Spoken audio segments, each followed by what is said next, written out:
What are we doing today? We're asking questions. You came ready. So who wants to go first? Caitlin Clark just dropped a short film with Lily called Back to School with Lily. And surprise, surprise, the haters are spiraling.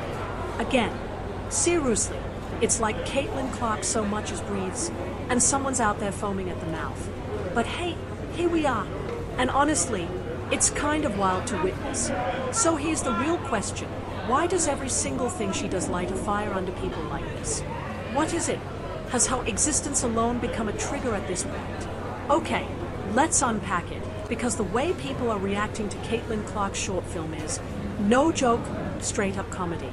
We're talking about a 2-minute back-to-school clip with Lily, a fun, breezy, light-hearted ad. Totally harmless, right?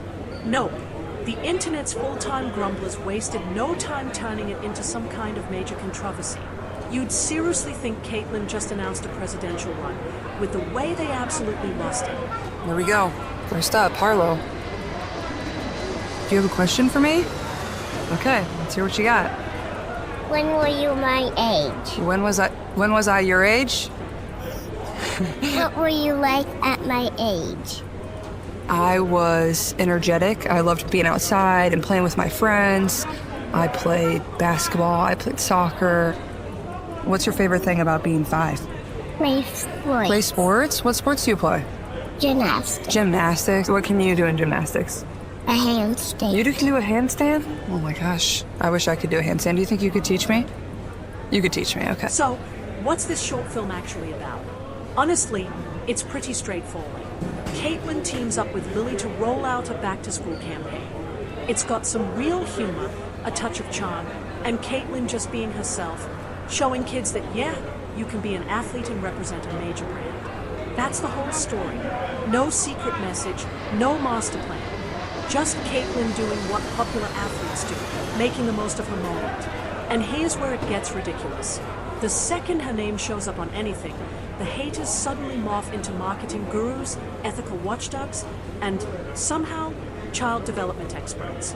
They launch into these wild takes like, why is she even in commercials? She hasn't won a championship yet. Maybe because brands like making money? Shocking, I know, but apparently success is only allowed after trophies.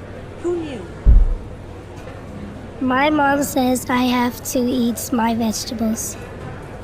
Do you always eat your vegetables? Be honest. I actually do. I like vegetables. I'm not even lying. But my mom said the same thing when I was your age, so my favorite vegetable is probably broccoli. You don't like broccoli? Broccoli's good. Come on.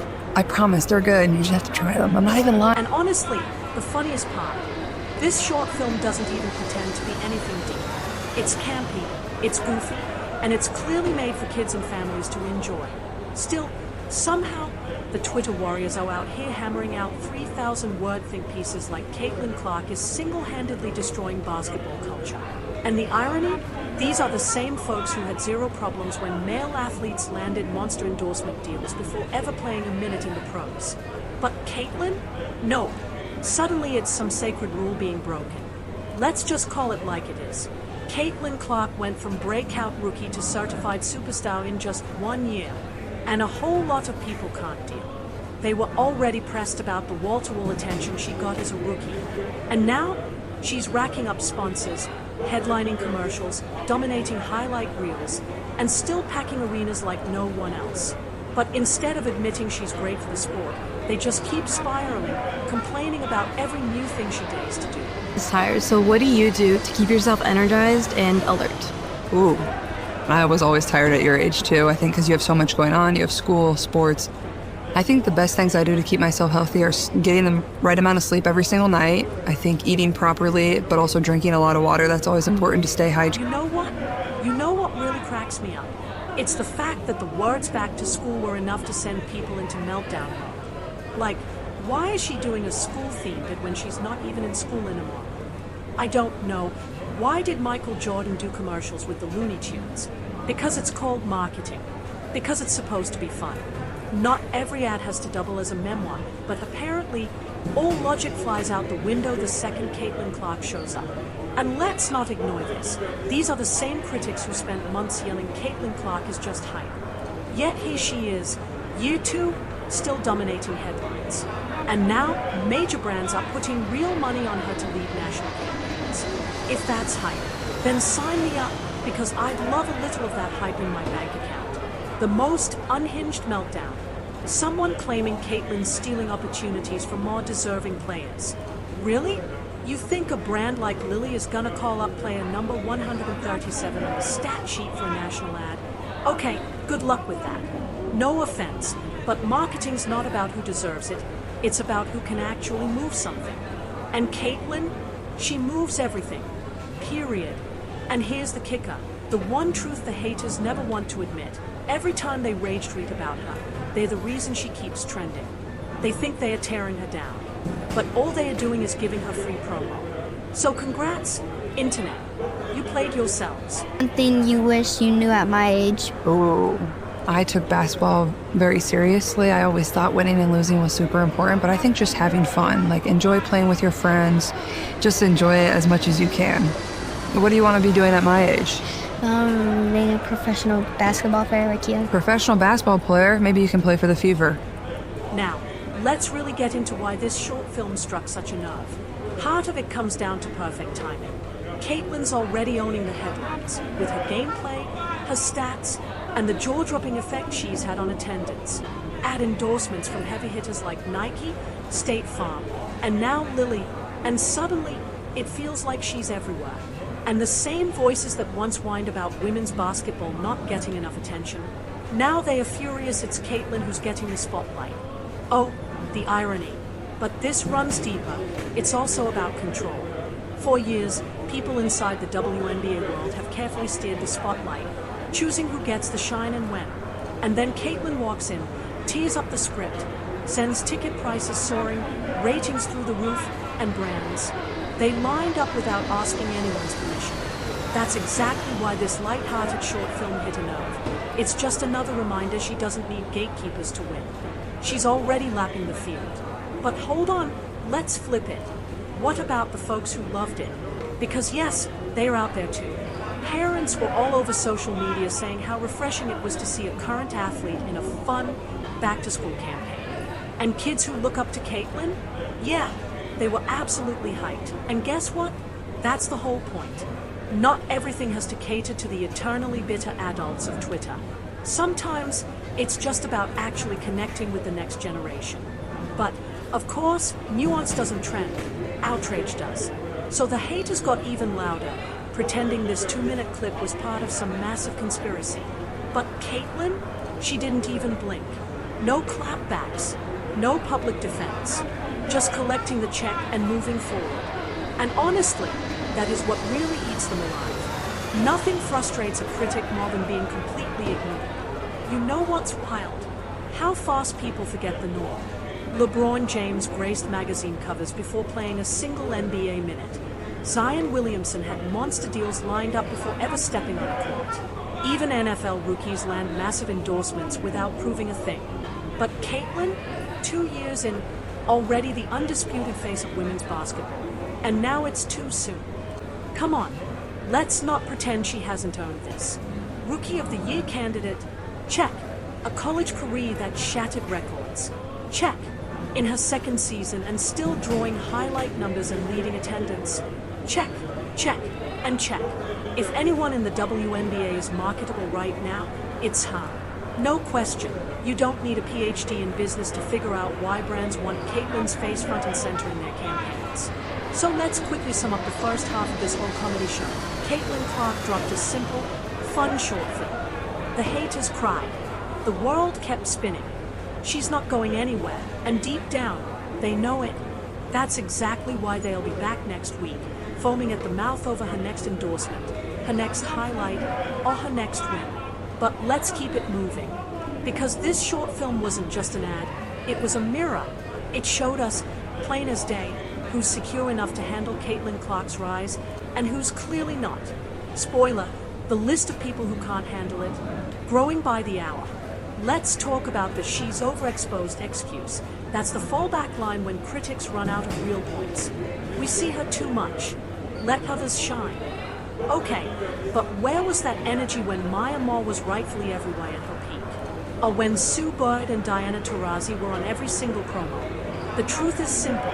Caitlin Clark isn't the star they picked, but she is the one the brands picked. And yeah, that stings. Another crowd favorite. She's just a marketing product. Oh, really? Because last time I checked, marketing follows attention, not the other way around. Caitlin packed college arenas long before the ads ever dropped. She shattered TV ratings before the first big endorsement deal. Lily didn't create her popularity, they are just smartly riding the wave. Huge difference. But sure, let's pretend this short film is why she sells out stadiums. And while we're at it, let's talk numbers. Since the haters love to conveniently ignore them, Caitlin's games, college and rookie year alike, pulled ratings that dwarfed almost everything else in women's sports. You think Lily didn't notice that? That they just picked her at random? No way. They chose her because she already delivers. This short film? Just another clever move in that machine. Now, here's where the sarcasm writes itself. Some say Caitlin isn't even the best player in the league. Okay, fine, let's play that game. Since when has being the best been the only measure for endorsements?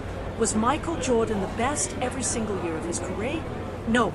Did that stop him from being the face of Nike, Gatorade, McDonald's, Hams, and every other product under the sun? Also, nope. Brands don't just sell stats, they sell stories. And Caitlin's story? It's magnetic. That's why she's front and center. And deep down, her critics know it. Let's not forget, she's only in her second year. Yet every single week, she's the headline. Just think about that. How many athletes, male or female, have that kind of pull so early in their career? Not many. Most are still finding their role, their place, their impact. Caitlin skipped all that waiting. She went straight from college superstar to pro headline maker to endorsement magnet. No pauses, no pit stops. And yet, that really irks the people who thought success should take longer. Too bad, because time doesn't wait for anyone's schedule. And can we just laugh for a second about the she's taking all the space argument? Women's basketball has been begging for mainstream attention for decades. Now Caitlin Clark brings it. And suddenly that's a problem? That's like complaining your drought ended because it rained too fast. Do they want growth to be slow and invisible? Or do they actually want the game to grow? Because right now, it really feels like they just want attention. Just not when Caitlin's the one getting it. Here's a gem I saw while scrolling through reactions. She's making women's basketball look unserious with these commercials. Oh, please. Men's sports are packed with some of the goofiest ads ever. Shaq selling icy hot. Peyton Manning singing in nationwide commercials. Gronk doing literally anything on camera. Nobody said those ads made the sport unserious. People laughed, bought the product, and moved on. But Caitlin does a 2-minute skit about school shopping, and suddenly basketball's integrity is at stake. Get real. You know what's really funny? The haters accidentally admit why Caitlin is so marketable. Every time they complain, it's like, why does she get these deals? Why is she getting all this spotlight? The answer's right there, they care. Because she makes people talk, even if it's just to argue. She creates moments. If they didn't care, they wouldn't be writing essays about her every week. They can't stand her, but they also can't ignore her. That's power. And don't forget the crucial generational angle. Caitlin represents a brand new wave of fans. The kids watching her now? They are literally the future of the WNBA's audience. That's exactly why Lily teamed up with her for a back-to-school short film, not some tax prep aimed at retirees. They are aiming at the next decade, not the last one. Meanwhile, the critics are stuck holding onto yesterday's hierarchy, furious that Caitlin just jumped the line. News flash, the future doesn't wait for permission slips. Now here's the part that really fries the haters. Caitlin doesn't just collect endorsements, she delivers on them. Every time her name's attached, the product trends. Every time she's featured, the ad goes viral. And every time outrage explodes, clicks multiply like crazy. Lily isn't dumb. They knew exactly what they were buying, attention. And Caitlin brings it in buckets. We also need to talk about how Caitlyn handles all this, because honestly, if most of her critics were in her shoes, they'd be melting down live on Instagram daily. But Caitlyn, she stays calm, does her job, and lets all the noise fade into the background. That's why she wins. That's why brands keep lining up. She doesn't need to clap back. She knows the numbers speak for her. And yes, the short film was cheesy. Of course it was cheesy. It's a back-to-school campaign, not an Oscar submission. But the fact that something so lighthearted set off this many people tells you everything you need to know. Caitlyn could drop a video of herself tying her shoes, and the comments would still be full of angry essays. That's the level we're at. At the end of the day, it all boils down to one simple thing: jealousy. Jealousy that Caitlyn has what others wanted. Jealousy that she got it so fast. Jealousy that she doesn't need anyone's approval. And jealousy that despite all the hate, she just keeps smiling and cashing those checks. The short film isn't the real problem. It's just the latest excuse for critics to air their bitterness. And honestly, I hope she keeps doing it.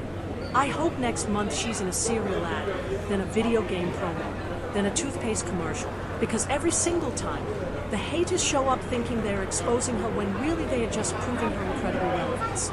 They can't help themselves, and Caitlyn doesn't even need to lift a finger to keep winning. So yeah, Back to School with Lily was short, simple, and incredibly effective.